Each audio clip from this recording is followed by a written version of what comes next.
Good evening বন্ধুরা।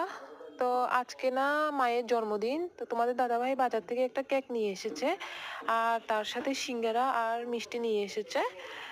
তো তারপর আমরা মেয়েকে নিয়ে একটু বাজারে যাব। তো এই যে আমরা চলে এসেছি আর মেয়ের জন্য একটা ড্রেস নিয়েছিলাম, ড্রেসটা খুবই ছোটো হয়েছে, তো এটা ফেরত দেওয়ার জন্য এসেছি।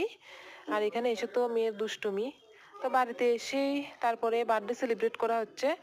তো এখানে মা দেখো কেকটা কাটছে আর আমার মেয়ে তো খুবই খুশি, মানে ঠাম্মির কোলে বসে কেক কাটছে। আর ও কখন থেকে দেখছে কেকটা কখন কাটবে কখন কাটবে। আর আমিও না একটা কেক বানাচ্ছিলাম মার জন্য, কিন্তু আমার মানে ভাগ্যটা খুবই খারাপ, আজকে কেকটা বানানো হয়নি কারণ কারেন্ট না চলে গেছে। তো আমি মানে কেকটা অর্ধেক করে রেখে দিয়েছি, তো কি আর করব, পরে ট্রাই করব। আর এখানে দেখো মিষ্টিগুলোও সাজিয়ে দিয়েছি, মানে বেশি লোক আসেনি, আমরাই করে ফেলেছি।